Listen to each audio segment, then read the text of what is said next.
किसान साथियों, गन्ना की फसल में स्टार्टिंग के जो 3 पानी है साथियों, या मैं यूँ कहूँ कि गन्ना की बुआई से 3 पानी तक हमें साथियों अपने खाद बहुत ही समझ बूझ करके चयन करने चाहिए।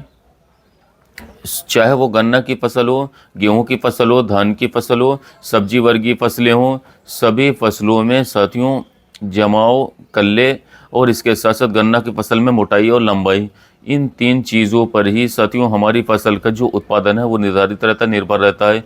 तो किसान साथियों, गन्ना की फसल में बुआई से लेकर के 3 पानी तक जब तक हमारे गन्ने की फसल की निराई गुड़ाई चलती है, तब तक हमें कौन कौन सी खादें हैं जो कि इस्तेमाल करनी चाहिए। बुआई पर हमें जमाव का ध्यान रखते हुए खाद डालना चाहिए।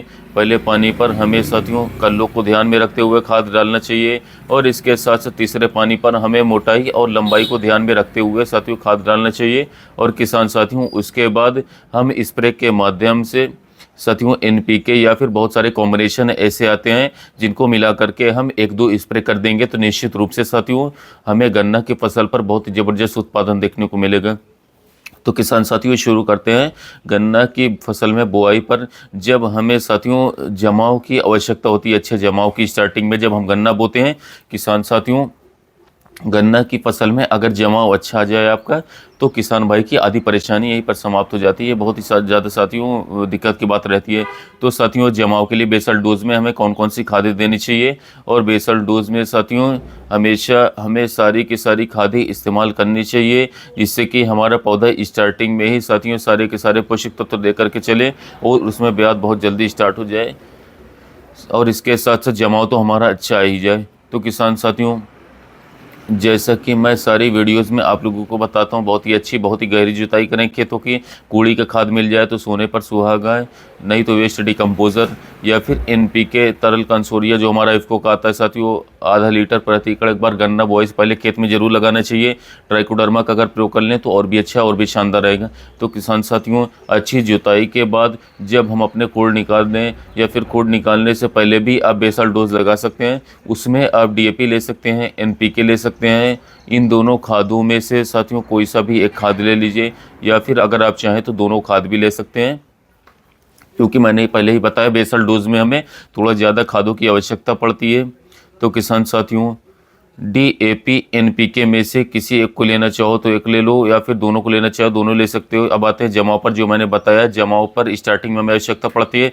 तो किसान साथियों, जमाव के लिए हमारी सबसे महत्वपूर्ण खाद है ह्यूमिक एसिड, 98% वाला ले सकते हैं।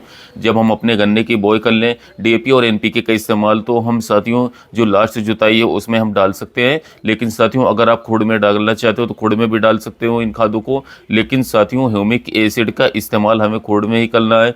जब हम अपने गन्ने के टुकड़ों की बुआई कर दें तो किसान साथियों या तो यूरिया के साथ या फिर किसी अन्य खाद के साथ 5 किलो से लेकर के 7 किलोग्राम प्रति एकड़ ह्यूमिक एसिड 40% वाला ले सकते हैं, या फिर 98% वाला आपको 3 किलोग्राम प्रति एकड़ लेना है, और गन्ने टुकड़ों में बुआई के बाद खाद में मिला करके इसको जरूर डाल देना है। किसान साथियों, ह्यूमिक एसिड एक ऐसी खाद है हमारी जिसको डालने के बाद में साथियों 95% गन्ने का जर्मिनेशन आता है, अच्छी तरीके से आता है। ये गन्ने के टुकड़ों पर डलते ही उसमें से जड़ें जैसे ही निकलनी शुरू होगी उसको बहुत तेज़ी के साथ फैलाती है, बहुत दूर तक फैलाती है। इससे पौधा जो है हमारा बहुत अच्छा निकलता है, हरा भरा निकलता है, और पौधे के मरने की जो आशंका है साथियों, आग के मरने की जो आशंका रहती है वो बहुत ही कम रह जाती है। और इसके साथ साथ साथियों इन खादों के साथ जो मैंने बताया ह्यूमिक एसिड, डीएपी या फिर एनपीके या फिर दोनों खाद, या फिर इनके साथ आप लोगों को एक फंगिसाइड और एक कीटनाशक भी साथियों ज़रूर से ज़रूर लगाना चाहिए बुआई में। क्योंकि जब हम बुआई में नमी में कोई बीज दाब देते हैं, चाहे वो गेहूं का बीज हो, गन्ने का बीज हो, तो उसमें फंगस का खतरा बहुत ही ज़्यादा आ जाता है। तो साथियों आप एक फंगिसाइड बहुत ही सस्ता और बहुत ही अच्छा कार्बेंडाजिम प्लस मैंकोजेब का जो साथियों कॉम्बिनेशन हमारा आता है साफ के नाम से, आप 500 ग्राम प्रति एकड़ वो ले सकते हो साथियों, या फिर और भी बहुत सारे फंगिसाइड हैं उनमें से भी किसी एक को ले सकते हैं। इसके साथ साथियों आप लोगों को कीटनाशक लेना है, वो आप सीरस आगे ले सकते हैं, इफ़को कंपनी के लिसेंटा ले सकते हैं बाहर का, या फिर आप घाटा का पुलिस ले सकते हो, या फिर अडामा का रनप्रो ले सकते हो साथियों, उसको ले सकते हो।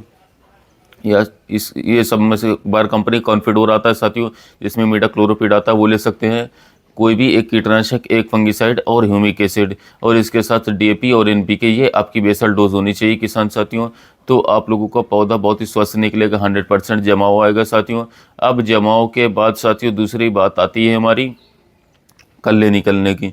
वो चाहे धान हो, गेहूँ हो, ये सारी डोज आप गेहूँ और धान में भी अप्लाई कर सकते हो। तो किसान साथियों, कल्लों के लिए हमें जो है दोस्तों, बात करें तो एक इफ़को कंपनी का जो हमारा सागरिका खाद आती है, इसकी आवश्यकता पड़ेगी। सागरिका के स्थान पर अगर ये ना मिले तो आप बायो पीआई की बायोविटा ले सकते हैं, धनजाइम गोल्ड ले सकते हैं धान्या कंपनी की। इस एक बैग सिंगल सुपर फॉस्फेट जो हमारा आता है साथियों, एक बैग यूरिया प्लस इसके साथ साथ 10 से 15 किलोग्राम सागरिका खाद 1 एकड़ खेत में आप लोगों को अच्छी तरीके से डालनी है और निराई गुड़ाई भी करवानी है उसकी साथियों, खुदाई भी करवानी है। अगर आप करवा सकते हैं तो वो मिट्टी में मिल जाएगा सारा खाद साथियों, और बहुत ही ज़बरदस्त साथियों रिजल्ट हम लोगों को कल्लों पर देखने को मिलेगा, क्योंकि हम बेसल डोज में बहुत ही अच्छी साथियों डोज दे चुके हैं अपने गन्ने की फसल को। तो किसान साथियों, सिंगल सुपर फॉस्फेट जिसके अंदर 2-3 खादें हैं, कैल्शियम, बीच में थोड़ा सा सल्फर भी है, और इसके साथ साथ सागरिका जो कि प्लांट ग्रोथ प्रमोटर है साथियों, इसके अंदर सारे के सारे साथियों जितने भी हार्मोन्स होते हैं, पोषक तत्व होते हैं, वो पाए जाते हैं साथियों। जिब्रिन, ऑक्सिन, साइटोकाइनिन, इसके अलावा जिंक, सल्फर, बोरॉन, कॉपर सब मिले हुए हैं थोड़ी थोड़ी मात्रा में साथियों। जैविक रूप में साथियों नाइट्रोजन, फास्फोरस, सल्फर साथियों, पोटाश, सारे के सारे तत्व पाए जाते हैं, बोरॉन पाए जाते हैं।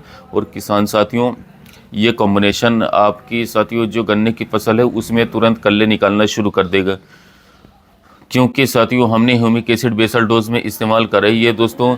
इतनी जड़ फैल जाएगी, जो भी आप खाद डालोगे साथियों उसका आप लोगों की फसल को भरपूर लाभ देखने को मिलेगा, भरपूर फायदा देखने को मिलेगा, आपकी मिट्टी भरपूरी रहेगी। अगर आप थोड़े ज़्यादा खाद भी इस्तेमाल कर रहे हैं तो भी साथियों बर्बाद नहीं जाएगी खाद, वो सारी की सारी फसल में लगेगी, क्योंकि जड़ ज़्यादा फैल जाती है स्टार्टिंग में।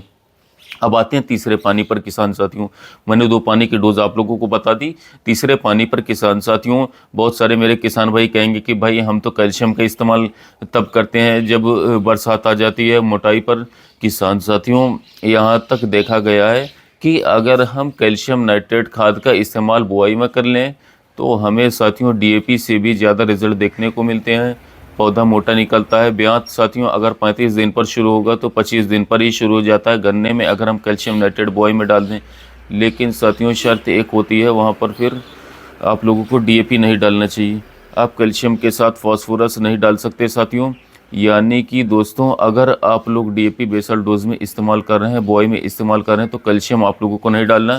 कैल्शियम आप लोगों को तीसरे पानी पर इस्तेमाल करना है किसान साथियों। कैल्शियम के साथ साथ अगर आप चाहें तो थोड़ा सा सल्फर डाल सकते हैं 5 केजी प्रति एकड़, और इसके साथ साथ 20 किलो से 25 किलोग्राम यूरिया आप लोगों को डालना है किसान साथियों। अगर ये तीनों खादें आपने डाल दी तो निश्चित रूप से साथियों आपका गन्ना बहुत ही ज़बरदस्त रिजल्ट निकाल करके देगा। इन 3 पानी पर ही आपका गन्ना बन जाएगा साथियों, और जो फसल स्टार्टिंग में बन करके चलती है किसान साथियों, निश्चित रूप से साथियों वो लास्ट तक बनी रहती है। अगर आप 0238 गन्ने की बुआई कर रहे हैं इस वर्ष भी 2025 में भी, तो किसान साथियों एक चीज़ का विशेष रूप से ध्यान रखना कि 20 से 25 दिन पर एक कीटनाशक का इस्तेमाल आप लोगों को इस्तेमाल करना होगा, एक अच्छी फंगीसाइड का इस्तेमाल करना होगा। और जिस बार स्प्रे करें अलग अलग ग्रेड का एनपीके यूज़ करते रहें, जैसे कि कभी एनपीके 20 का स्प्रे कर दीजिए, कभी एनपीके 13-045 स्प्रे कर दीजिए, कभी 0-1-34, कभी 0-50। किसान साथियों रुकाने का इंतजार नहीं करना, रुकाने से पहले ये दवाएं खादें एनपीके डालनी है कि। तो किसान भाइयों पहले पानी पर भी आपको बता दिया, दूसरे पानी पर भी आपको बता दिया, तीसरे पानी पर भी बता दिया। और थोड़ी सी बात और मैं ऐड कर देता हूँ इस वीडियो में कि इनके बाद भी बहुत सारे किसान भाई पूछते रहते हैं कि और खाद डालें। किसान साथियों इसके बाद कोई खाद नहीं होती, आप लोगों को केवल और केवल अपनी फसल पर साथियों जब भी आप स्प्रे कीटनाशक करें 20वें दिन 25वें दिन सिर्फ और सिर्फ 1 किलोग्राम घुलनशील एनपीके जो हमारा आता है साथियों अलग अलग ग्रेड का, उसके साथ ऐड करना है और उसकी स्प्रे करते जाना है। अगर आपकी फसल सही चल रही तो बिल्कुल भी साथियों खाद और दवाइयों में बेकार के साथियों पैसे बर्बाद बिल्कुल नहीं करने, उसी से ही साथियों आपकी फसल साथियों बहुत ही ज़बरदस्त तरीके से वृद्धि कर दी जाएगी। और किसान साथियों रेगुलर वेस्ट डिकम्पोजर और जैविक चीज़ों का इस्तेमाल करते रहना, आप लोगों को फसल बहुत ही अच्छी तरीके से लगातार साथियों हमारी ज़मीन जो है जिससे हमें प्रोडक्शन देती रहेगी। किसान साथी मिलते हैं वीडियो में नए टॉपिक।